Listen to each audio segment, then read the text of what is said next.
Bom dia a todos. Estou surpreendido tanta gente aqui hoje depois da esfrega que eu dei ontem, não é? Mas peço desculpa ter chegado atrasado. Cheguei mesmo atrasado porque o meu objetivo era estar cá para a ceia do Senhor também. Mas eu não gosto de falar nisto, mas às vezes sou forçado a falar.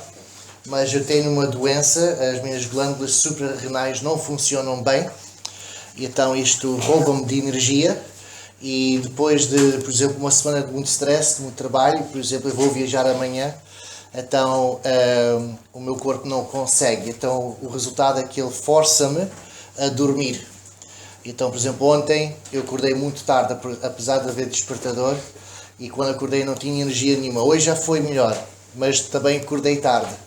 Não é? Quando eu acordei era a hora que eu devia estar a partir de casa para vir aqui para a ceia do Senhor, não é? Então mandei um texto ao irmão para explicar, mas estou grato que estou aqui e que estou com mais energia do que ontem, portanto vou conseguir partilhar a palavra do Senhor e não há problema nenhum. Portanto, não gosto de contar às pessoas porque, especialmente os portugueses, são muito empáticos e eu não sou um bom recipiente da simpatia e empatia das pessoas, não é? Eu gosto de, não vamos falar lá da minha saúde, vamos falar de outras coisas. Mas pronto, é só para dar uma razão que vocês merecem, uma razão pelo meu atraso.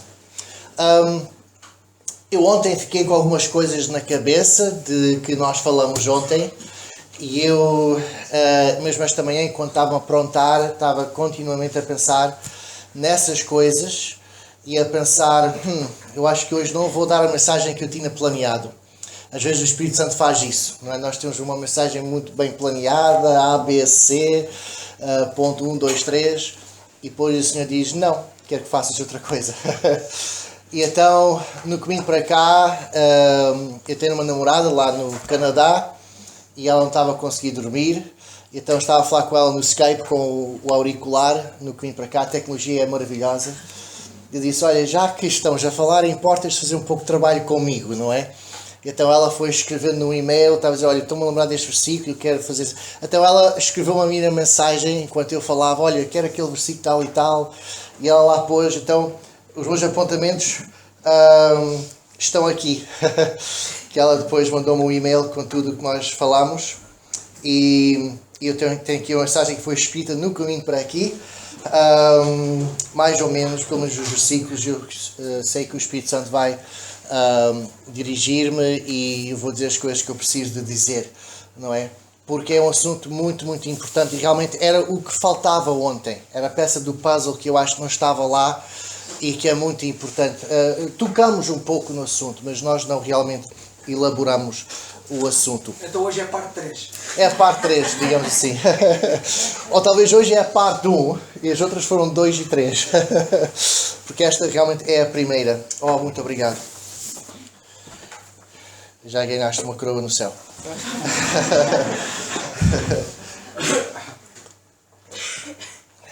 Ok. Muito bem. Então vamos começar. E então eu tenho aqui os versículos, estão um bocado fora de ordem, porque isto foi realmente feito, como nós dizemos, no joelho, não é assim a expressão? Vamos para Romanos e depois vamos orar um pouco. Romanos capítulo 12, uma passagem muito conhecida, versículos 1 e 2. Não sei qual é a tradução que vocês estão a usar no ecrã. É a tradicional. Romanos 12, 1 e 2. Versículos 1 e 2. Oh, Peter, já agora só uma coisa. Sim. Quando regressar dos Estados Unidos, vem pregar a mensagem que estava... Ok, está bem. Não há escape. Tá bom. Ok. Então diz assim, vamos ficar de pé para esta leitura. Romanos 12, versículos 1 e 2. E diz assim, rogo-vos, pois, irmãos, esta palavra rogo-vos é um de implorar, é quase de mendigar, é uma expressão muito forte. Rogo-vos, pois, irmãos, pela compaixão de Deus, E grande é essa compaixão. Nós esquecemos o que custou o Senhor enviar seu Filho àquela cruz. Pela compaixão de Deus, que apresenteis os vossos corpos em sacrifício vivo, santo e agradável a Deus, que é o vosso culto racional. E não vos conformeis com este mundo. Conformar é tirar a forma de, não é? Esta é a forma do mundo e nós temos a mesma forma, temos a mesma aparência que o mundo tem. E muitos crentes hoje querem se conformar, não querem ser diferentes. E em culturas latinas como a portuguesa, a comunidade é muito importante. E fazer parte da comunidade é muito importante. Mas Deus nos chamou fora do arraial. Fora dessa comunidade. Nós agora pertencemos a outra comunidade, uma comunidade celestial. E nós temos que ser diferentes. Não podemos tomar a forma do mundo. Não podemos conformarmos ao mundo. Mas, versículo 2, a segunda cláusula, mas transformai-vos. E aqui a palavra transformar não é conformar, ter a forma de Cristo, mas é transformar, é do interior, não é só aparência, é do interior. Mudarmos, transformarmos-nos. Como? E aqui é que eu quero focar hoje. Pela renovação do vosso entendimento. Isto é a cabeça, a mente. Pela renovação do vosso entendimento, para que experimenteis qual seja a boa, agradável e perfeita vontade de Deus. E todo o nosso cristianismo, toda a nossa vida cristã está aqui. Tem a ver com essa transformação da nossa mente. E tudo o que nós queremos fazer com as crianças, etc., não vale nada se a nossa mente não está a ser transformada à imagem de Cristo. E nós vamos falar mais nisso. Então vamos só orar e depois disso podemos assentar. Senhor Deus Pai, agradecemos por este dia que nos tens dado. Senhor, agradecemos pelo sol que está a brilhar. Senhor, agradecemos pela chuva de ontem. E sabemos que tudo o que vem de Ti é bom. Nós te agradecemos pela Tua palavra que nos ensina coisas que nós nunca poderíamos imaginar se não fosses Tu a revelá-las a nós. E nós queremos, Senhor, obedecer-te. Nós queremos ser crianças que agradam o nosso Pai. E nós te pedimos que nos possas iluminar enquanto nós estudamos a Tua palavra, que Teu Espírito possa comover em nós, para que cada um de nós possa sair daqui diferente do que quando entrou. Nós te pedimos e te agradecemos em nome do nosso Senhor Jesus Cristo. Amém. Podem-se assentar.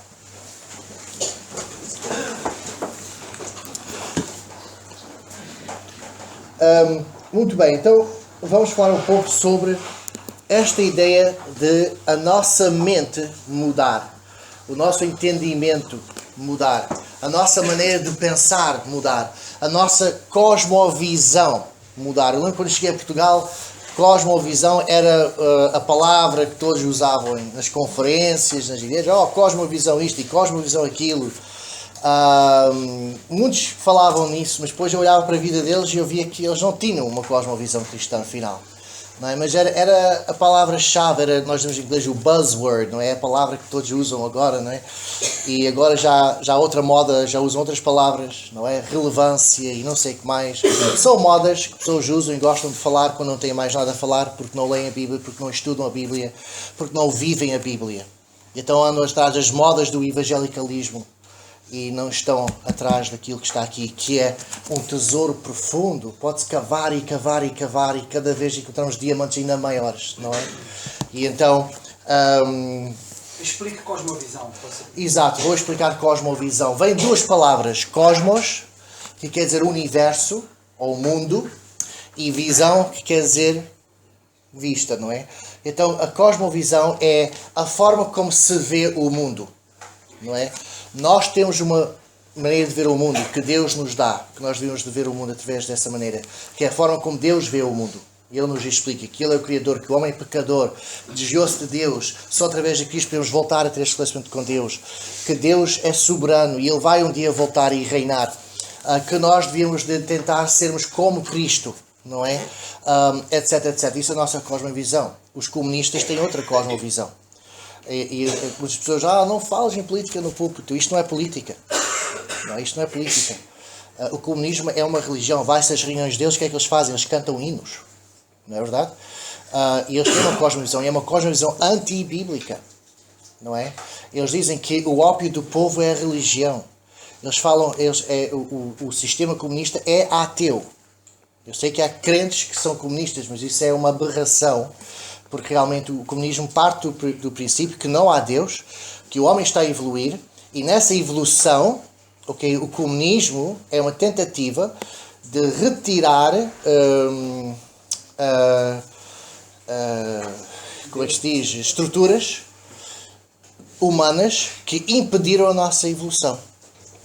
Uma delas é o capitalismo, é o mercado livre, mas uma das mais importantes é o cristianismo. Essa é uma das estruturas humanas que impede a nossa evolução. Então eles têm que retirar também o cristianismo e a religião para que o homem possa continuar a evoluir até ser quase um Deus. Isso é a religião do marxismo, não é? E então, eu quando falo contra o comunismo, não estou a falar contra uma política. Eles têm certas questões políticas que até eu concordo, não é? Mas o comunismo no seu todo, a esquerda extrema no seu todo, é uma religião, e é uma religião decididamente, essa palavra existe em português? Como? Decididamente anticristã. Então temos de ter cuidado. Mas essa é uma cosmovisão. Eu acabei de explicar a cosmovisão deles, como eles veem que estão a evoluir, bababá, não é?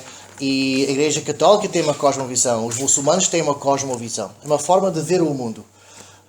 Mas a Bíblia também nos dá uma cosmovisão, não é? E a nossa mente não tem essa cosmovisão. Especialmente quando nós nos convertermos, nós temos uma cosmovisão do mundo. Uma qualquer, porque há várias. E então, uma das coisas, quando nós nascemos de novo, é começarmos a deixar o Espírito Santo a lavar o nosso cérebro, não é uma lavagem de cérebro, não é? Mas lavar o nosso interior, limpar-nos dessas falsas cosmovisões e outras coisas, e começar a aprender o que é a cosmovisão de Deus. Okay? Então eu vou falar mais nisso, eu vou começar mesmo no mais básico e vamos do mais básico para o mais complexo, mais ou menos, porque isto não foi uma mensagem muito bem preparada. Muito bem. João capítulo 3, versículo 3.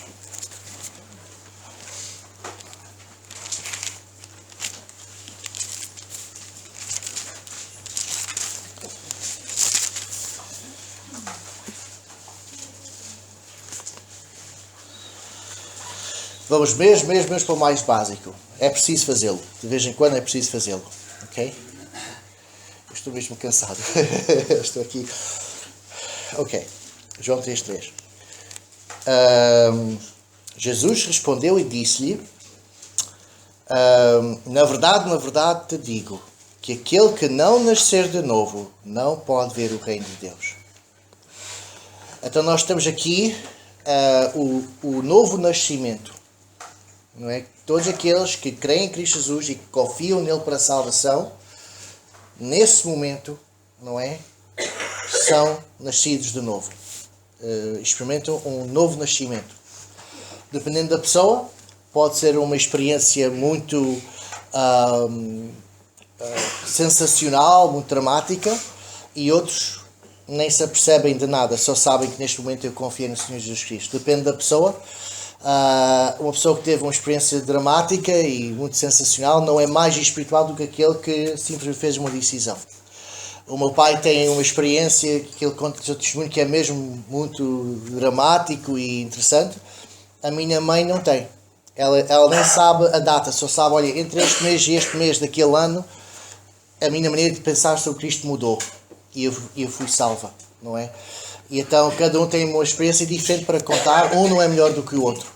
Mas todos aqueles que estão em Cristo tiveram um novo nascimento, não é? E nós vemos isso também 2 capítulos para trás, João capítulo 1, versículo 12. João capítulo 1, versículo 12. Mas a todos quantos o receberam, deu-lhes o poder de serem feitos filhos de Deus aos que creem no seu nome. Então nós vamos aqui outra vez a falar deste novo nascimento, porque nós, a partir desse momento que nós nascemos de novo, quando há um nascimento, o que é que é a produção, o que é o resultado de um nascimento? É um filho, não é? E então nós nascemos de novo e agora somos filhos de Deus. Ok? E então isto é interessante. E quando se tem um filho novo, quantos aqui têm filhos? Levantam a mão. Mas aqui tem filhos. Ok. Muita gente. Ok. Quando nasce uma nova criança, o que é que também nasce? Uma nova mente. Aquela criança não é um clone. Não vai ser idêntico a nós. Essa criança vai desenvolver e vai começar a pensar por si mesma. Vai ter a sua própria personalidade. E interessantemente, essa personalidade e essa maneira de pensar vai ser muito semelhante ao dos pais. Mesmo que quando chegam a uma certa idade vão querer pensar que não, não é? Mas depois, quanto mais velhos se tornem, eles vão pensar, epá, eu sou mesmo como o meu pai, sou mesmo como a minha mãe, não é? Mas, de qualquer maneira, nós vemos essa característica. Interessante que eu fui professor e depois de 1 ou 2 meses, dependendo da escola em que eu estava, então podia encontrar-me com alguns pais pela primeira vez e eu logo que os vi, logo sabia, aquele é o pai do tal e tal, não é? Porque pelos seus filhos eu podia reconhecer os pais, não é? Não só pela aparência, mas mesmo pelos maneirismos, não é? Que faziam. Então nós temos aqui esta verdade, que nós nascemos de novo. Ok? Vamos para, ainda focando nisto, 1 João, capítulo 3, eu conheço este em inglês de cor, porque há uma música muito bonita que vai com este versículo em inglês.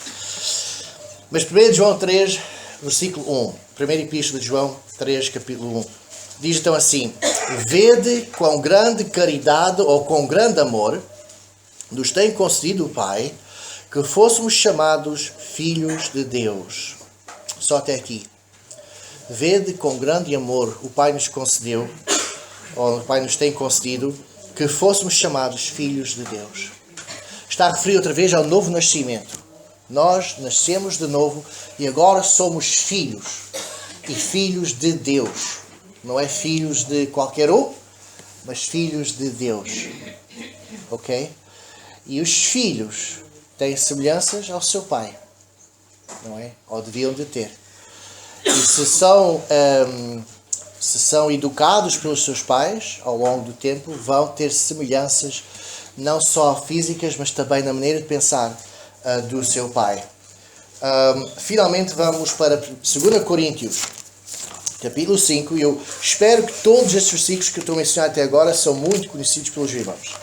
2 Coríntios, capítulo 5 e versículo 17. Eu estou em 1 Coríntios. 2 Coríntios. Seguem o que está no ecrã e não o que eu digo.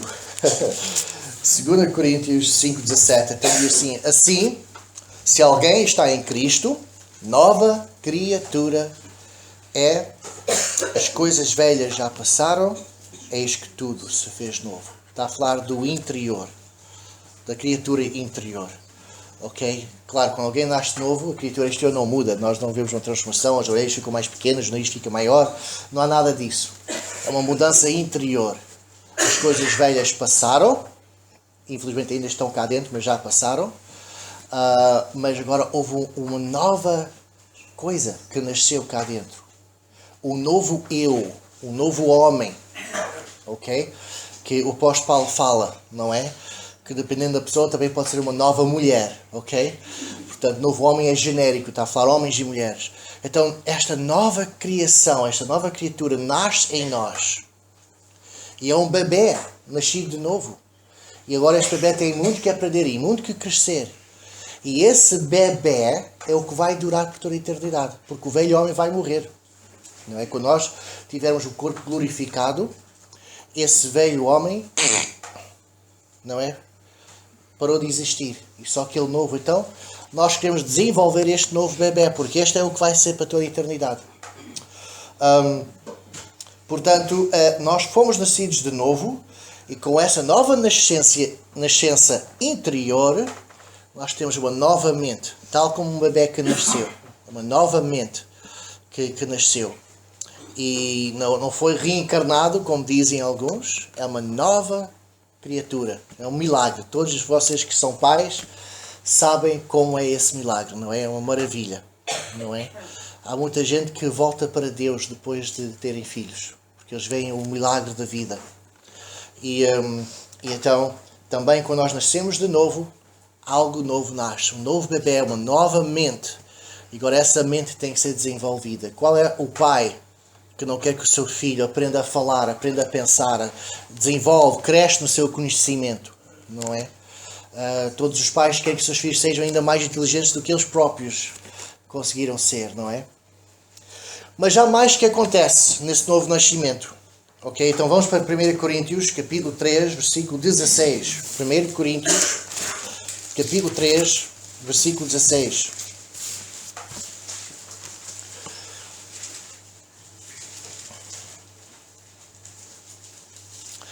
Primeiro Coríntios capítulo 3, versículo 16. Não sabeis vós que sois o templo de Deus e que o Espírito de Deus habita em vós. Ok? Aqui está a falar, e tenho aqui outro versículo também que já vamos ver. Nós como crentes temos o Espírito Santo. Quando nós nascemos de novo, nós temos uma nova criação em nós, uma nova criatura que não conhece o pecado, ok? E que não vai pecar. Quando nós pecamos é o nosso velho homem a querer dominar. É por isso que em Romanos 6 nós aprendemos que nós temos que deixar o novo homem dominar e não o velho homem. Okay? Até termos um novo corpo vai haver essa luta. Okay? E nós sabemos, os índios americanos têm aquele ditado de dois cães a lutar. Qual é o cão que vai ganhar a luta? É o cão que nós alimentamos. Não é? O cão que nós não alimentamos vai perder a luta. Então nós, se alimentarmos o nosso novo eu, esse vai ganhar. Se nós alimentamos o velho eu, ele é que vai ganhar. Não é?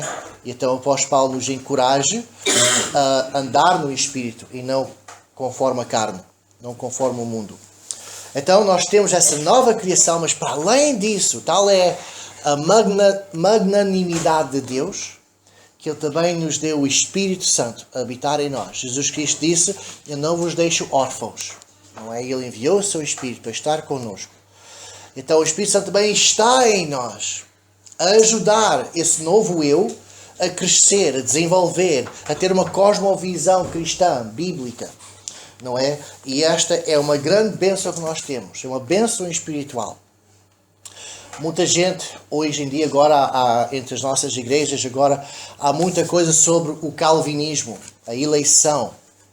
E tanto os calvinistas como os arminianos erraram muito naquilo que é a eleição. Porque se nós lermos cuidadosamente as passagens sobre a eleição, vamos descobrir que não tem nada a ver com a salvação, com a justificação. Tem a ver com a nossa santificação, com o tema de hoje. Não é? Essa transformação da mente. Deus elegeu, antes da fundação do mundo, que todos aqueles que viessem a Cristo fossem santificados. Essa é a nossa predestinação. Fomos predestinados para sermos filhos santos. A imagem, já vamos ler esse versículo em Romanos, para sermos conformes à imagem de Cristo Jesus. Efésios 1, que os calvinistas gostam muito, porque diz lá a palavra eleição, não é? Mas lê até o fim do versículo. Eleitos em Cristo Jesus antes da fundação do mundo para a santificação, não é para a salvação. Ok? E tanto os arminianos como os calvinistas fizeram esse erro. E eu acho que a eleição é uma doutrina lindíssima, porque mostra-me o amor de Deus para comigo. Ele podia ter-me salvo, criado um paraíso, algures, e mandar-nos todos para lá e ter nada a ver connosco por toda a eternidade. E já isso era algo tremendo. Mas Ele amou-nos tanto que todos aqueles que viessem a seu Filho, Ele predestinou para riquezas imensas espirituais, inclusive a adoção de filhos, inclusive dons espirituais, inclusive a santificação, o privilégio de servir a Deus com os dons que Ele também nos deu. Tudo isto foi eleito. Efésios 2, 8 e 9, todos conhecemos, não é? E agora está tudo em branco. Pela graça sois salvos. Pela graça sois salvos por meio da fé.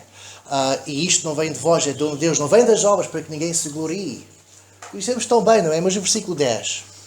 Porque somos feitos criaturas suas. Criados em Cristo Jesus para as boas obras. Que Deus preparou para que andássemos. Exato. E aí há uma falha. Devia de ser que Deus preparou antemão. Algumas traduções têm lá a palavra antemão.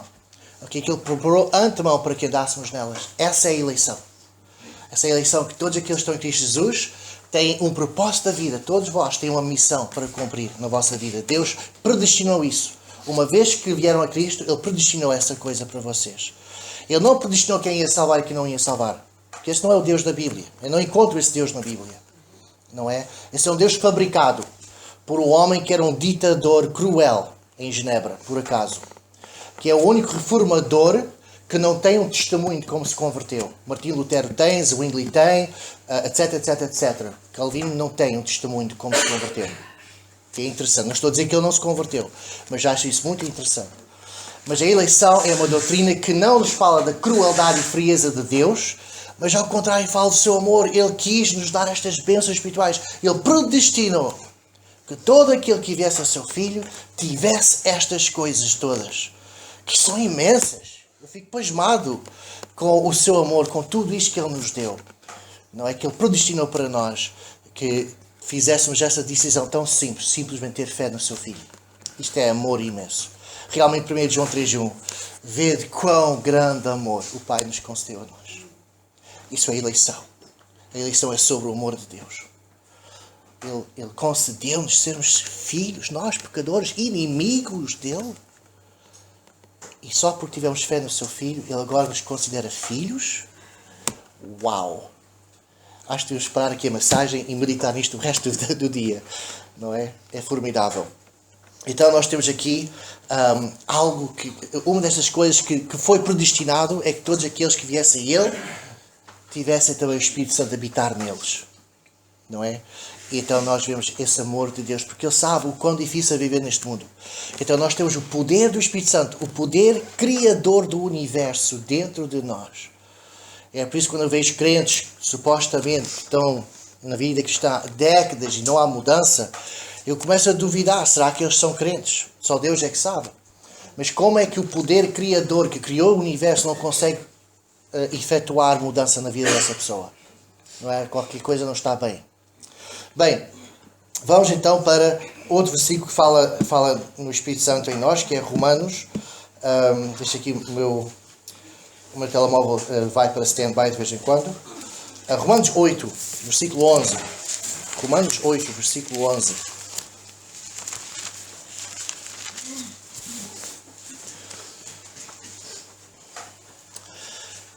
E se o Espírito daquele que dos mortos ressuscitou a Jesus habita em vós... Quem aqui consegue ressuscitar um morto? Alguém aqui? Levanta a mão. Não? Ninguém? Oh, ok. Será que nós podemos ir aos hospitais, os melhores hospitais do mundo, e perguntar lá aos médicos se eles conseguem ressuscitar alguém dos mortos? Acham que alguém vai dizer que sim? Acho que não. Se o Espírito daquele que dos mortos ressuscitou a Jesus, vejam o imenso poder dele, habita em vós, vê o amor de Deus que faz isso, aquele que dos mortos ressuscitou a Cristo também vivificará os vossos corpos mortais pelo seu Espírito que em vós habita. Então este poder imenso do universo que consegue ressuscitar os mortos, que é uma impossibilidade humana, Ele habita em nós. Ele habita em nós. Então nós temos um novo nascimento, uma nova criança, uma nova mente, e o Espírito Santo também ali dentro, também ajudar essa nova criança a crescer, a desenvolver a sua mente, a desenvolver a sua cosmovisão, a sua maneira de pensar. Ok? Então vamos falar sobre isso e vamos ver, é sempre erro nisto. ênfase, é masculino ou feminino? É o ênfase ou a ênfase? Que é que eu acho que é neutro, mas não pensei muito. Sim. Professora? Pode ser os dois? Oh, fixe. Assim não posso errar. Ok. Então, vamos ver a ênfase que nós vemos na Bíblia. É ênfase. Ok. Tá bom. Então, vamos ver a ênfase que a Bíblia faz sobre a mente. Muitas pessoas pensam que não há. Não é? E é interessante que, como seres humanos, nós temos tantas tendências para ir para extremos, não é verdade? Por um extremo temos os carismáticos que enfatizam o coração, e há muitos versículos que falam do coração, e do coração ser mudado, não é? E os sentimentos, não sei o que mais. E por lá temos os calvinistas e aliancistas que enfatizam a mente, o desenvolvimento do intelecto, etc., e negligenciam os sentimentos e o coração. Mas Deus é um Deus de equilíbrio, não é? E Deus é um Deus intelectual, acho que ninguém argumenta contra isso, ninguém quer discutir isso, não é? É verdade, Ele é intelectual, é infinito, a sua mente. mas Ele também é um Deus com coração. É um Deus de paixão. Não é? Tudo o que Ele faz é com muita paixão. Com paixão infinita mesmo. Mas nós hoje vamos focar mais na mente, porque isso tem a ver com a nossa mensagem hoje. Mas não percam a visão, não esqueçam-se que também o coração é importante, ok? Enquanto eu vou falar. Então vamos para Deuteronômio. Foi um dos versículos que nós falamos ontem. Deuteronômio capítulo 6, versículos 4 a 7.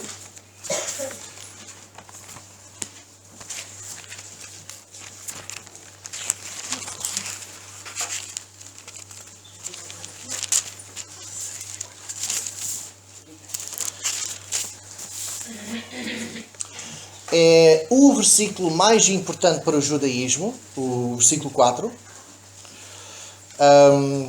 Ouve Israel, e no original é mesmo ouve, ó Israel, o Senhor nosso Deus é o único Deus. E depois diz, amarás, pois, o Senhor teu Deus de todo o teu coração. Portanto, os nossos sentimentos deviam estar submissos ao Senhor Jesus Cristo. Nós não temos o direito de deixar as nossas emoções andar selvagemmente, se posso inventar uma palavra. Nossos sentimentos deviam estar debaixo do controle do Espírito Santo. Ok? Temos que, então, amar o Senhor com todo o nosso coração e de toda a tua alma. E esta palavra alma quer dizer mente. Okay? Já vamos para outro versículo que diz mesmo isso em português, mas posso-vos garantir que esta palavra é igual à outra, do outro versículo, só que aqui traduziram alma por alguma razão. Mas é a mente, com toda a tua alma, já me perdi o lugar, e de todo o teu poder, ou de todas as tuas forças físicas. Então temos aqui coração, mente, corpo. Okay? Com tudo devemos de amar ao Senhor. E estas palavras que hoje te ordeno estarão no teu coração, e as intimirás aos teus filhos, e delas falarás assentado em tua casa, e andando pelo caminho, e deitando-te e levantando-te. O princípio que nós estamos aqui a aprender... Quantos aqui já viajaram de avião? Levantam a mão. Ok. Quase metade aqui. E no início, eles dão aquelas instruções, não é? Aqueles que andam muito de avião... Já ouvimos aquilo tantas vezes que não temos de ouvir outra vez. Mas quem viaja poucas vezes, presta atenção, porque se houver um problema no avião, nós queremos saber o que fazer e como fazer, não é? Ainda que, na verdade, não há muito que se faça se há algum problema no ar. Mas pronto, nem vou falar mais do assunto, eu vou viajar amanhã. Mas olha, Deus está em controle. Mas eu sei se o meu avião cair, eu dali a instantes já estou a voar outra vez, não é verdade?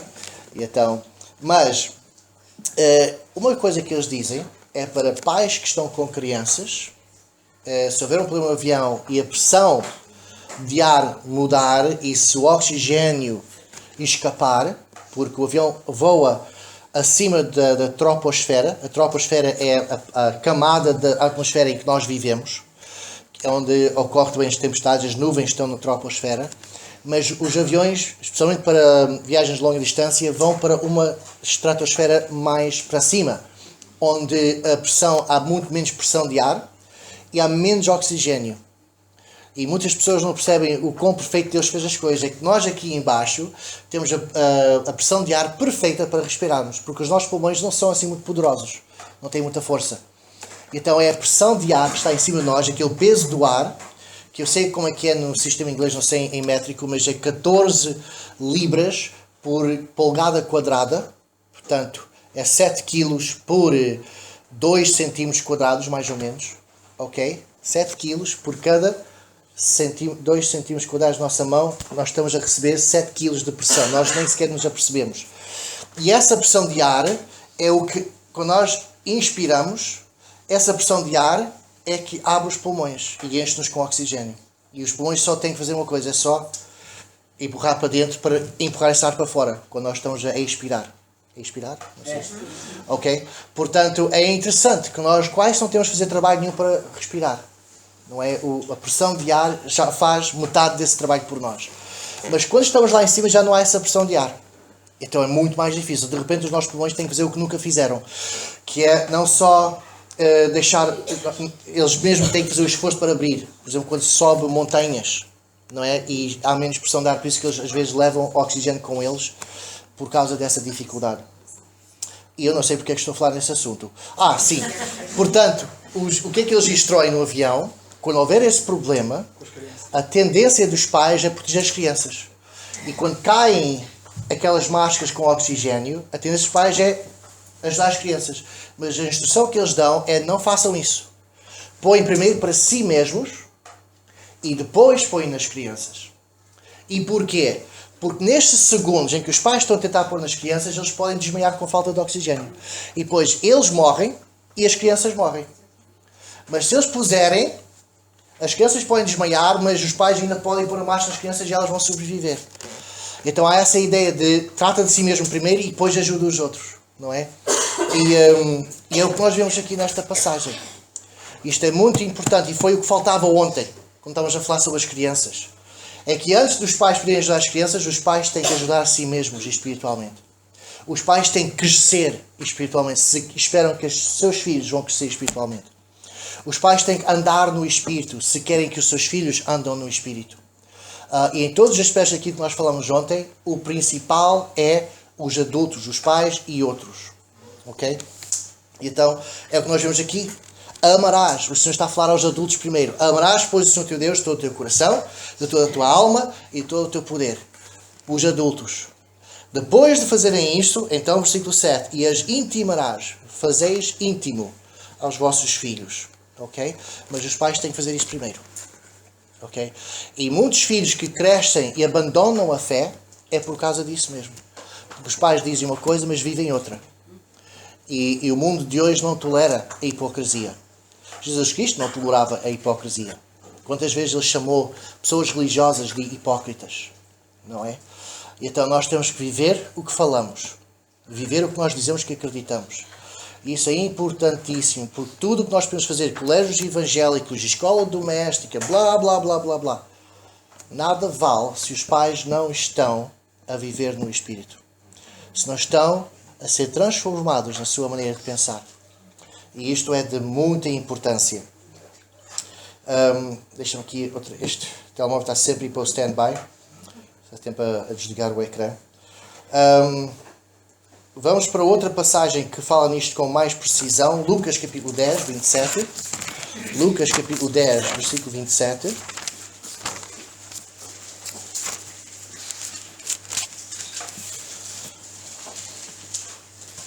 E é o Senhor Jesus que está a falar. E é interessante que o Senhor Jesus citou esta passagem de Deuteronômio muitas vezes.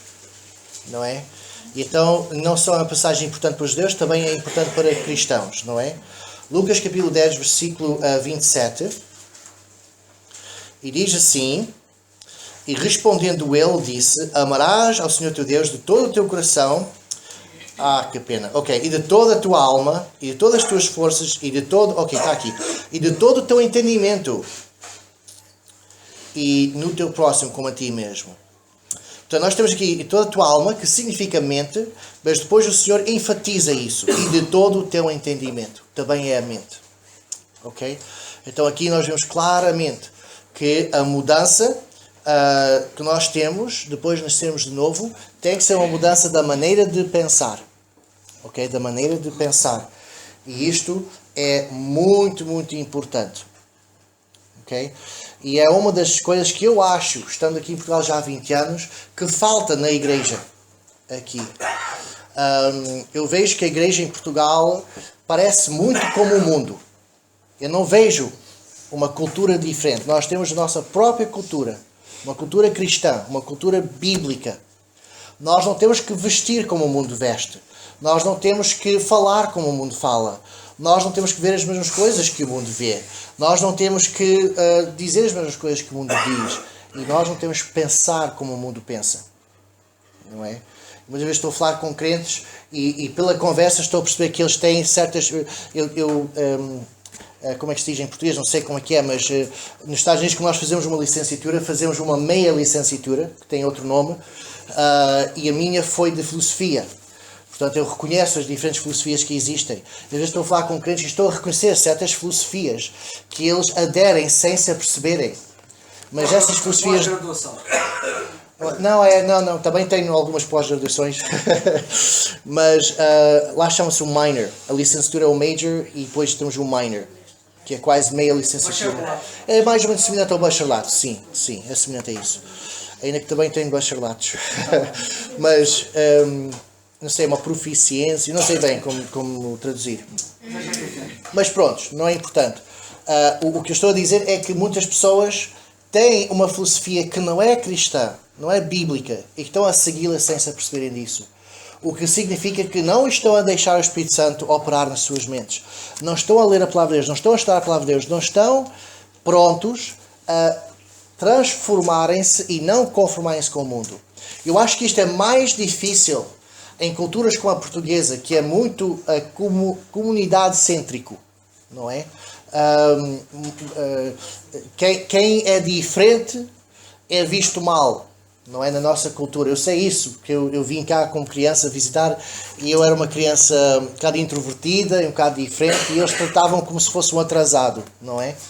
E então esta coisa, ou nós conformamos com a comunidade ou somos ostracizados, não sei. Isso, exato. Eu um dia vou aprender como se diz bem. Mas, então, há essa pressão na nossa cultura, está embutido em nós mesmo, de não sermos assim muito diferentes, não sermos radicais, não sermos extremistas. Mas Jesus foi radical. E Ele chama-nos para ser como Ele foi, aqui na Terra. Ele é o nosso exemplo físico de Deus e de como o homem sem pecado devia de ser. E o nosso alvo, já vamos ler alguns versículos que falam nisso, o nosso alvo é ser como Ele é. Aliás, não é só o nosso alvo, é o que Ele nos mandou fazer. E já vamos ver isso na Palavra de Deus. Então temos aqui que nós temos que mudar o nosso entendimento. Ok? E muitas vezes nós aprendemos coisas, e às vezes foi difícil aprender essas coisas, e depois nós não queremos largar dessas coisas. Não é? E queremos continuar com essas maneiras de pensar. A expressão é padrão de pensamento. Okay? Um padrão de pensamento. Um padrão, o que é? Quando nós temos 4 quadrados, 3 círculos e 2 triângulos. E depois na próxima linha temos 4 quadrados, 3 círculos, 2 triângulos. E assim sucessivamente. Aqui há um padrão. Não é? E na roupa temos padrões também. Uma linha fina, uma linha grossa, uma linha azul, uma linha vermelha. Depois uma linha fina, uma linha grossa, uma linha azul, uma linha vermelha. É um padrão. Todos têm um padrão de pensamento. Tem uma estrutura, não é? Pensamos em andaimes num prédio, uma estrutura, não é? E tudo se enquadra nesses buracos, nessas prateleiras, de uma certa forma. Nós categorizamos as coisas de uma certa maneira. Que o mundo faz. E nós temos esse padrão de pensamento do mundo. E quando nós ouvimos falar, mesmo na igreja, ouvimos falar, às vezes eu estou a pregar e eu sei que as pessoas estão a enquadrar as coisas que eu digo nas caixas que o mundo já estabeleceu, nas prateleiras que o mundo já estabeleceu, e por causa disso a mensagem não está mesmo a ser interiorizada. Nós temos de deitar abaixo estas prateleiras, temos de deitar abaixo esses andaimes, essa estrutura, esses padrões de pensamento. E criar novos padrões de pensamento que são Cristo-semelhantes. Isso é uma palavra que eu inventei, ok? Cristo-semelhança. Cristo-semelhança é o nosso alvo. Nós queremos pensar como Ele. Cristo não pensava como o mundo dele. Está aqui a minha planta. Então, Cristo era contracultural. Eu acho que é um dos males que eles ensinam aos missionários, antes de eles irem para o seu campo de missões, é de, vocês vão para uma nova cultura, vocês têm que conformarem-se a essa cultura. Eu acho que é mau. Se o missionário está a andar no espírito, ele tem a cultura cristã. Não tem a cultura americana, ou britânica, ou canadiana, ou australiana, ou alemã, ou holandesa. Tem uma cultura cristã. E quando vai para outro país, ele quer ajudar os crentes desse país a também terem uma cultura cristã. Não americana, não portuguesa, não espanhola, não nigeriana, não seja o que for. Então nós temos que transmitir essa cultura e essa maneira de pensar, esses pensamentos, esses padrões de pensamentos que são de Cristo. E quando nova informação entra, pelos nossos sentidos, ouvidos, olhos, nariz, etc. Quando essas sensações entram na nossa cabeça vai categorizá-los nas prateleiras novas que o Espírito Santo criou em nossa nova criação, esse novo bebê, essa nova mente, e já começamos a enquadrar as coisas como deve ser, já percebemos e começamos, um mundo novo começa a abrir, uma nova cosmovisão, uma nova maneira de ver o mundo, porque agora estamos a categorizar as coisas da forma correta, da forma como Deus as vê. Não é? Eu falo com crentes, o aborto não é assim tão mal, porque a mulher tem que ter o que é que está aqui a acontecer, padrões do mundo. O que é que Deus diz? Não é desde o ventre eu te conheci. É uma nova categoria. Vemos as coisas quando chega um assunto do mundo, de moralidade, de aborto, seja o que for, nós enquadramos homossexualismo. Uma pessoa nasce assim, o que é que a Bíblia diz? É uma abominação. Nós temos que ter as prateleiras da Bíblia. Estou a dar exemplos extremos para enfatizar isto, mas também acontece com coisas subtis. E muitos de nós temos ideias subjacentes. Vou-vos ensinar algum vocabulário hoje. Subjacente. O que é isso? Quando nós vamos ao cemitério, diz aqui jaz tal e tal pessoa. Não é verdade? O que é jazer? Jazer é deitar. Estar descansado. Provérbios 3. Esqueci dos versículos. Mas eu sei em inglês. Trust in the Lord. Confia no Senhor com todo o teu coração e não te... Por nosso entendimento. Ok, obrigado. Alguém pode dizer o versículo de cor?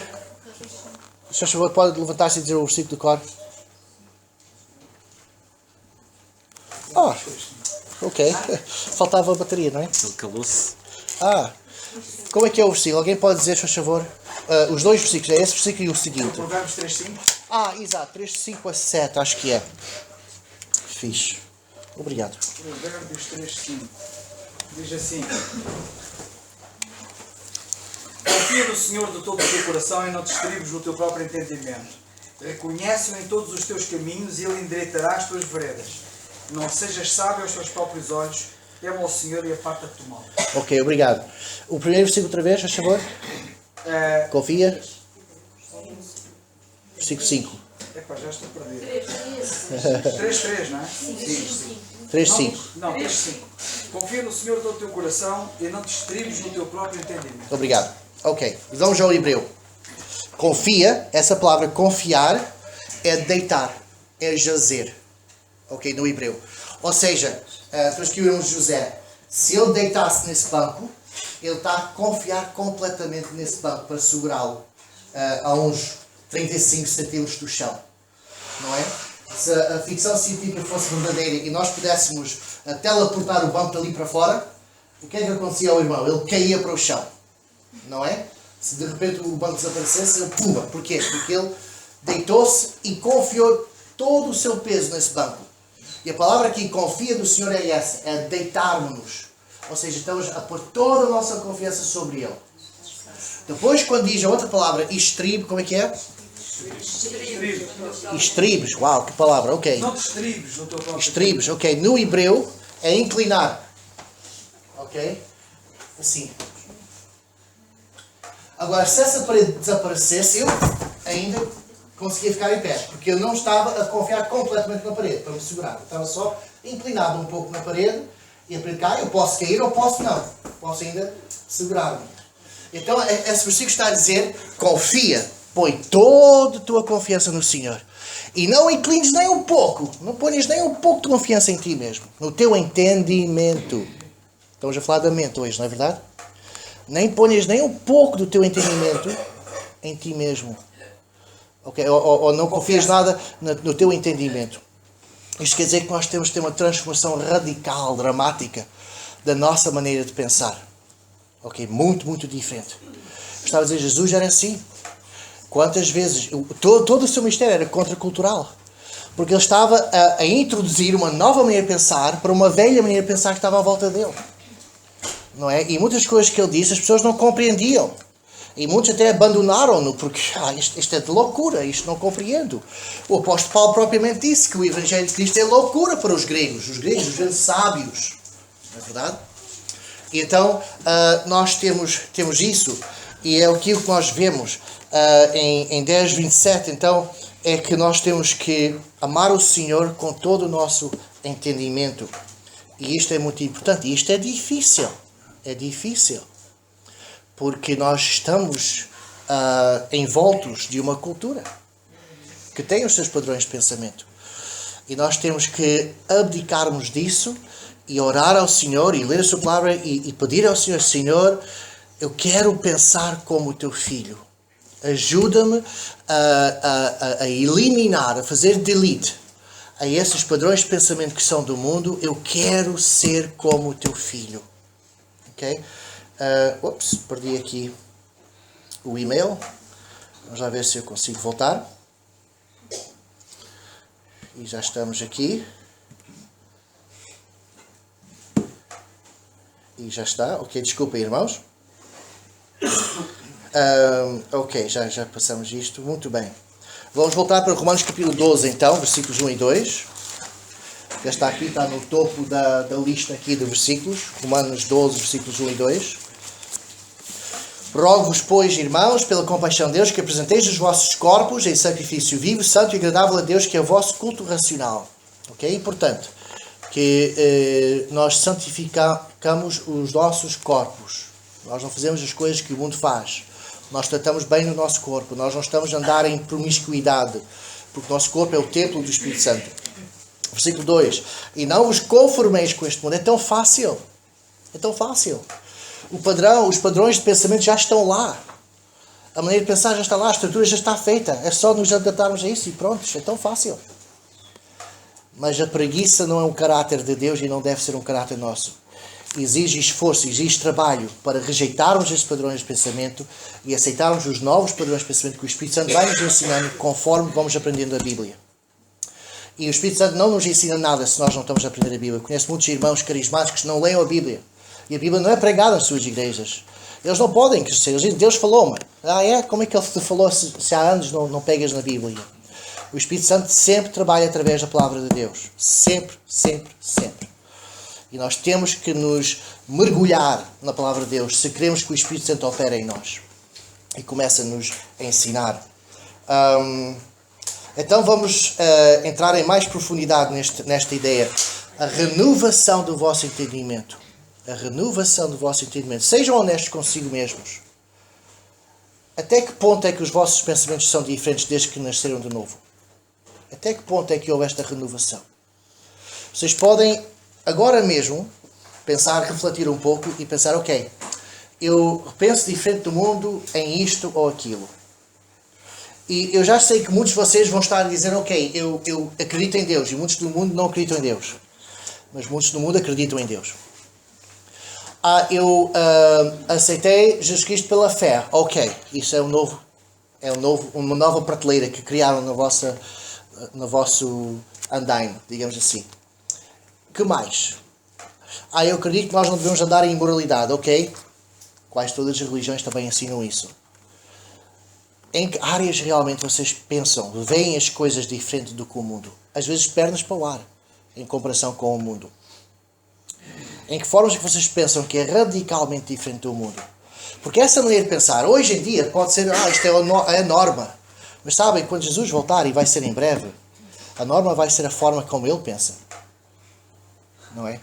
Nós temos que começar a preparar-nos para isso. E aqueles que crescem mais é aqueles que vão ter mais coroas. Que vão ter mais privilégios, mais autoridade no reino de Deus. Vão ser reis e sacerdotes. Vocês estão-se a preparar para serem reis e sacerdotes? Nós temos que mudar estes padrões de pensamento. Porque o reino está próximo. 2 Coríntios 10:5. 2 Coríntios 10:5. Irmãos, esta é a mensagem mais importante que eu já dei. Porque se nós não mudarmos os nossos padrões de pensamento, Deus não nos pode usar. Nós não podemos crescer. Somos um fracasso e somos brinquedos nas mãos de Satanás. Se nós não mudarmos as nossas maneiras de pensar. Somos inefetivos. É uma palavra? Não temos nenhuma... Ineficazes. Como? Ineficazes. Ineficazes. Completamente. E Satanás pode fazer o que quer. E o que eu vejo na igreja em Portugal... Impotentes. Como? Impotentes. Impotentes. Impotentes. Completamente impotentes. É como alguém que está na tropa portuguesa e vai para a guerra e lhes convencem que eles não são portugueses, mas são do outro país. Então o que é que eles vão fazer? Eles não vão lutar contra os inimigos, porque pensam, nós somos eles. Não é? É isso. É ridículo, mas é isso. 2 Coríntios 10, 5. Mas Deus não se agradou. Ups, está aqui qualquer coisa. Segunda, não é? Foi o que eu disse. Eu não estou a seguir as minhas próprias referências. 2 Coríntios 10. Uau, eu estou mesmo cansado. Eu fui para 5, 10 e deve ser 10, 5. 10, 5, está certo. Exato. 2 Coríntios 10, 5. Destruindo. Vejam a linguagem forte. Isto não é linguagem suave. Destruindo. Temos aqui a ideia de fortalezas serem derrubadas. Eu não sei quantos já foram a Óbidos. Eu já vou a Óbidos tantas vezes, porque cada vez que há alguém que visita, Óbidos é perto da minha casa, então vou levá-los a Óbidos, não é? As muralhas estão intactas, mas há muitas muralhas, muitos castelos em Portugal que tiveram de ser derrubadas para os portugueses os conquistar. Vocês podem imaginar aquelas muralhas grossas, grandes, altas, serem derrubadas? A força, a violência necessária para fazer isso? O apóstolo Paulo está aqui a dizer, destroem os conselhos do mundo. Okay? Tudo o que o mundo conselha. É por isso que eu fico assim, quando eu ouço pais a dizer que os seus filhos estavam com problemas na escola e que levaram à psicóloga. Porque o que é? São os conselhos do mundo. Aquelas coisas que o apóstolo Paulo diz para nós destruirmos. E agora os seus filhos estão a ser ensinados e estão a ser criados mais daquelas prateleiras do mundo nas cabeças deles. E não padrões de pensamento bíblicos. E nós temos de ter muito cuidado. Nós estamos em terreno inimigo. Vêm-se, aprendem isso. Nós estamos em terreno inimigo. Não é? Quando a Rússia tem espiões na América, que crescem na América, etc., esses espiões têm que se lembrar de vez em quando, eu não sou americano, eu sou russo. E vice-versa, os americanos espiões na Rússia habituam-se tanto àquela cultura que eles têm que frequentemente se lembrarem, eu não sou russo, eu sou americano, eu estou aqui como espião, eu sou o inimigo, eu estou entre os inimigos. Nós somos agentes do Senhor Jesus Cristo em terreno inimigo. E nós não podemos nos deixar pensar como o inimigo pensa. Nós temos que relembrar, temos que nos esforçar, temos que ler a Bíblia, orar ao Senhor e dizer, ok, Senhor, esta é a forma como eu penso, esta forma está correta, Senhor. Eu vou procurar na Bíblia. Como é que é a maneira que Deus quer que eu pense sobre este assunto? Destruindo os conselhos. Os conselhos têm a ver com a maneira de pensar. Quando alguém vem ter connosco, eu preciso de conselhos sobre isto, o que é que eles estão a perguntar? Eles estão a pedir-nos para ajudá-los a ajustar a forma deles pensarem. Olha, estou com este problema com o meu pai, com a minha mãe, com a minha avó, com a minha esposa, com o meu marido, blá, blá, blá. E depois nós damos conselhos. O que é o nosso conselho? Dizer, olha, tu estás a pensar desta forma. Tenta pensar agora desta forma, que vai levar a uma diferente maneira de agir. Conselhos têm a ver com padrões de pensamento, com maneiras de pensar. Então diz aqui o apóstolo Paulo em 2 Coríntios 10, 5, destruindo os conselhos e toda a altivez que se levanta contra o conhecimento de Deus. Altivez. É o mundo que diz, acredita em ti mesmo. É o mundo que levanta o murro, não é? O soco contra Deus. É o punho. Não é? Falamos do manifesto humanista ontem. Que é literalmente isso, é levantar o punho contra Deus. Não é? É a altivez do homem, que não precisa de Deus. Nós vemos num mundo em que Deus é ausente e nós rejeitamos essa ideia, nós destruímos esses conselhos. E a altivez do homem, nós queremos pensar, temos que ter padrões de pensamento, temos que ter um entendimento, uma mente, uma alma que está conforme a imagem de Cristo Jesus. Então diz aqui, destruindo os conselhos e toda a altivez que se levanta contra o conhecimento, outra vez, a mente, o entendimento de Deus. E aqui eu gosto muito desta próxima frase. E levando cativo todo o entendimento à obediência de Cristo. E levando cativo. Nós não deixamos os pensamentos entrar em nossas cabeças sem mais nem menos. Não é? usando agora algo que está na política moderna, especialmente na América agora, nós não queremos deixar imigrantes ilegais entrar na cabeça, não é? Nós queremos filtrar tudo o que entra, captamos. Ok, Jesus Cristo, esta ideia, este padrão de pensamento, concordas, não concordas? Se não concordas, deite fora. Se é bom, se está conforme Cristo, ok, eu quero que esteja aqui dentro. Levando cativo. Temos de ser proativos. Isto não acontece por acaso. Nós temos de ter um esforço. Temos de pensar. Sempre. É uma batalha constante. Nós temos de estar sempre a pensar. Temos de estar sempre com uma mentalidade crítica de tudo à nossa volta. Isto é de Cristo, isto não é de Cristo. Eu vou pensar assim ou não vou pensar assim? Eu vou aceitar esta maneira de pensar ou vou rejeitar? O crente tem que estar constantemente a fazer isso. E se o crente não está a ler a Bíblia, nem sequer sabe o que está a fazer. Ok, eu vou ser crítico, eu vou aceitar ou não vou aceitar. Qual é o vosso ponto de referência? Estão a andar a vadia no mar? Ou vocês têm uma âncora? Esta é a âncora.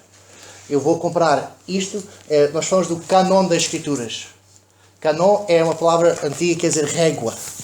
Então, se nós sabemos se esta linha está à direita ou não, o que é que eu vou fazer? Eu vou pôr a régua e a régua vai me dizer, olha, esta linha está à direita. Ou não é. Esta linha está curva. Esta é a nossa régua com que nós comparamos tudo. E temos de estar constantemente a fazer essa comparação. Não só o que entra de lá de fora, mas também o que está cá dentro. Porque a nossa carne também é a nossa inimiga. E já vamos falar sobre isso daqui a pouco. Irmãos, decoram este versículo. Levando cativo todo o entendimento à obediência de Cristo. É algo que exige esforço, exige trabalho. E não é algo que vai acontecer por acaso. Vamos continuar. Eu já estou quase acabado, irmãos. Onde estamos? Muito bem. Filipenses capítulo 2, versículo 5. Muitas destas passagens vocês já conhecem. Filipenses capítulo 2, versículo 5.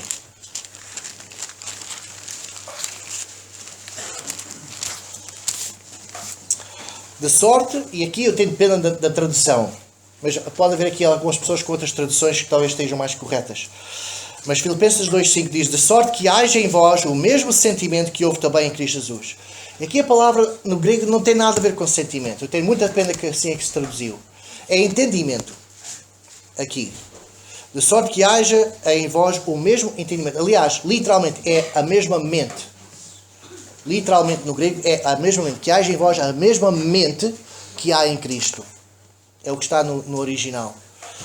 Nós temos que nos esforçar, deixar o Espírito Santo operar em nós, ler a Bíblia, para que nós possamos ter a mesma maneira de ver as coisas, maneira de pensar que Cristo teve aqui na Terra. Jesus não deixou que o seu ambiente influenciasse a sua maneira de pensar. Aliás, Ele aqui influenciou os outros. E é isso que a igreja devia estar a fazer. Nós é que devíamos estar a influenciar os outros. E não o contrário. Jesus Cristo disse sobre esta pedra edificarei a minha igreja e o quê? E as portas do inferno não prevalecerão contra ela. O que é? As portas ganharam pernas e foram lá ter à igreja? Não, nós é que fomos ter às portas do inferno. É uma frase de ataque. Não é uma frase de defesa. E nós é que vamos ter a influência sobre os outros porque o nosso meio de pensar é diferente. Romanos 8, 28, estou quase acabado. É assim, quando a mensagem é mal preparada, demora mais. É a minha experiência. Quando tenho a mensagem muito preparada, demora menos tempo. Romanos 8, 28, nós conhecemos muito bem, não é? Portanto, Romanos 8, 28 e 29. Romanos 28 diz, e sabemos que todas as coisas contribuem juntamente para o bem daqueles que amam a Deus, daqueles que são chamados por seu decreto. O seu decreto é o Evangelho. Ok? Não é ideias calvinistas por aí. Ok. O seu decreto é que todos aqueles que têm fé em Cristo Jesus serão salvos. Esse é o decreto. Muito bem. Mas o versículo de 29. Porque os que dantes conheceu, quem são estes que ele dantes conheceu? Deus tem presciência. Ele sabe quem é que ia ser salvo. E esses que ele sabia que iam ser salvos, também os predestinou. Okay? De quem é que ele está a falar? Está a falar daqueles que estão no versículo 28. Aqueles que amam o Senhor. Aqueles que são salvos. Aqui não está a falar de eleição de salvação, está a falar daqueles que já são salvos, já amam ao Senhor, já foram chamados por seu decreto, e esses ele predestinou, ok? É maravilhoso, a palavra de Deus é clara. Para serem quê? Conformes à imagem de seu Filho. Ok? A fim de que ele seja o primogênito entre muitos irmãos. Ok? Nós fomos salvos para sermos feitos conformes à imagem do seu Filho. E essa imagem não é aparência. Mulheres, não se preocupem, não é preciso crescer em barbas. Ok? Nós não vamos ser feitos conformes à imagem de Deus física, mas a maneira dele pensar, a maneira dele sentir. Eu vejo às vezes os crentes que têm pena. Agora estou a voltar para o coração. Têm pena de certas pessoas, de certas coisas, que Deus não tem pena dessas pessoas. Não é? E nós temos também que reestruturar o nosso coração para que nós possamos ter os sentimentos conforme Deus tem. E ainda pior do que isso, muitas vezes nós não temos simpatia pelas pessoas que devemos ter simpatia. Nós muitas vezes fazemos o que o levita fez na história do bom samaritano. Não é? Nós não ajudamos as pessoas que devíamos. Mas Deus é um Deus de compaixão. Nós então vemos aqui que nós temos que nos conformar a nossa maneira de pensar segundo a imagem do Senhor Jesus Cristo. Vamos finalmente para 1 de João capítulo 2. 1 de João capítulo 2.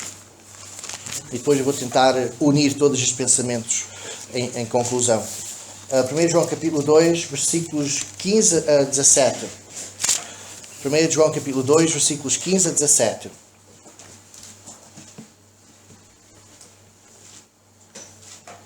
Okay. 1 de João, capítulo 2, versículos 15 a 17, diz assim: Não ameis o mundo. Ouçam com cuidado, cada cláusula aqui tem um peso tremendo. Não ameis o mundo. Ok? Eu agora tenho uma namorada, não é? Eu estou sempre a pensar nela. O amor tem a ver muito com os pensamentos também, não é verdade? Não ameis o mundo. Se estamos a amar o mundo é porque estamos com o mundo sempre na mente. Não ameis o mundo, nem o que no mundo há. Se alguém ama o mundo, o amor do Pai não está nele. Porque tudo o que há no mundo, a concupiscência, ok? Para quem não sabe, concupiscência é desejo. É um desejo forte. Ok? É um desejo errado. Ok? Concupiscência vem do grego, do cúpido, é assim que se diz? Cupido. Ok? Vem disso. O cupido com as suas flechas. Ok? Nós a suavizamos um pouco, mas a ideia é mais erótica. Não é? Ele manda aquelas flechas e depois a pessoa tem um desejo errado para com outra pessoa. Um desejo sexual. Ok? É de onde vem a palavra. Concupiscência é ter esse desejo que é contra a vontade de Deus. É o que é concupiscência. Voltando então ao versículo 16. Por tudo o que há no mundo, e o que é tudo? Ele vai agora dar aqui a lista. Tudo o que há no mundo resume-se nestas três coisas. Tudo o que há no mundo, a concupiscência da carne, está dentro de nós, é o nosso velho homem, a concupiscência dos olhos e a concupiscência ou a soberba da vida. Não é do Pai, mas do mundo. E o mundo passa, e a sua concupiscência, mas aquele que faz a vontade de Deus permanece para sempre. Eva foi enganada, o Marco até falou nisto. Eva foi estas três coisas que Satanás usou para tentá-la para pecar. A concupiscência da carne, a concupiscência dos olhos, a soberba da vida. Jesus, no deserto, Satanás, quando tentou aquelas três coisas, concupiscência da carne, concupiscência dos olhos, soberba da vida. Satanás não muda a sua estratégia. Nós é que somos estúpidos e caímos nessas mesmas coisas. Ok? Mas nós temos que mudar as nossas maneiras de pensar. Muito bem. Vou só unir estas coisas todas e nós podemos ir para casa, está bem? Eu também tenho muito que fazer. Nós temos que mudar as nossas maneiras de pensar. E nós não podemos ajudar as crianças se nós próprios não temos esta nova maneira de pensar. E as crianças não só têm que ver que nós temos essa nova maneira de pensar, como também têm que ver que nós nos estamos a esforçar para aprender. Os meus pais esforçaram-se. Eu lembro de ver eles a mudarem de ideias muitas vezes porque pensaram, espera aí, talvez isto não é a maneira cristã de pensar. Talvez isto não é a maneira como Cristo fez as coisas. Houve um período de tempo que nós não tínhamos árvore de Natal, porque eles pensavam, será que isto é uma coisa pagã, não podemos fazer? Depois mudaram outra vez. Mas eu, a crescer, vi que eles estavam a fazer este esforço. Nós queremos agradar ao nosso Deus. Queremos pensar como Ele pensa. Vamos lá pensar nisto. Isto é correto, isto não é correto. A forma como fazemos as finanças. Estamos a fazer batota no IRS. Isso é de Cristo? Isso é uma forma de pensar como Cristo faz as coisas ou não? Na igreja, vamos fazer coisas ilegais. Eu sei que em Torres Vedras eles puseram um sinal lá fora. E não procuraram a licença porque eles queriam poupar dinheiro. Então puseram o sinal, está lá fora ilegalmente. Agora o município está mais organizado, agora já tiveram que pagar multa, etc. Mas só porque nós podemos escapar com fazer uma coisa errada, isso dá-nos permissão para fazê-lo? Ou nós estamos a responder a uma entidade mais alta? Não, nós vamos fazer as coisas como deve ser ou não vamos fazer como deve ser? Vamos ter um padrão de Cristo ou não? Vamos pensar como o mundo, com as filosofias do mundo ou não? E as crianças vão ver esse desenvolvimento em nós. E nós vai ser perfeito de um dia para o outro. Mas é importante as crianças verem que nós estamos a esforçar. Nós estamos literalmente todos os dias a pensar, será que esta é uma maneira errada de pensar? Será que eu tenho que mudar? O que é que diz a Bíblia? Será que nós estamos a fazer uma renovação do nosso entendimento? Será que nós estamos a levar cativo todo o pensamento em Cristo Jesus? Será que isto é bom? Será que isto não é bom? Será que isto que eu vi nas notícias é a forma correta de ver as coisas? Será que neste filme Disney isto é o que Cristo quer que a minha filha ou o meu filho aprenda? E é um trabalhar constante. Sempre, sempre, sempre. A levar tudo cativo. E eu quero vos encorajar a fazer isso, porque se nós não fazermos isso, o que é que podemos esperar das nossas crianças? Dos nossos filhos? Da próxima geração? Eu posso vos dizer como alguém que vem de fora, e às vezes Deus traz pessoas de fora, porque os que estão lá dentro não se apercebem de certas coisas em que eles estão cativos e não veem que estão a pensar de uma forma diferente. Moisés. Onde é que Moisés aprendeu tudo? Ele aprendeu no quarto do Egito. Mais tarde foi para o deserto e aprendeu coisas dos midianitas. E quando ele voltou para Israel, ele tinha uma mentalidade diferente. Ele conseguiu ver algumas coisas erradas com os israelitas. Claro, Deus também teve que corrigir coisas erradas dele também. Não é porque ninguém é perfeito. Mas vemos constantemente na Bíblia Deus a buscar profetas de Judá para ir pregar em Israel. Profetas de Israel para profetizar em Judá. Não é? Vemos Deus a fazer isso muitas vezes. Trazer pessoas de outros lados. Então, eu tenho essa questão que eu posso contribuir. É que, ok, eu cresci num lugar diferente e eu posso ver estas coisas que estão erradas na maneira de pensar dos portugueses. E vocês podem dizer ao Peter, tu também, olha, tens estas maneiras de pensar que estão erradas e que não estão conformes à imagem de Cristo. Não é? Mas nós podemos desafiar uns aos outros. Não é? Em dizer, olha, eu não sei se essa maneira de pensar é mesmo bíblica. Não é? E temos de ajudar uns aos outros, mas tudo tem que ser baseado na palavra de Deus. Tudo tem que ser com base, não é só o que eu penso, ok? Eu acho que, não é? Alguém falou de achismos, não é? E muitos evangélicos hoje é achismos. Nós não temos de ter achismos, nós temos valores absolutos, temos a palavra de Deus.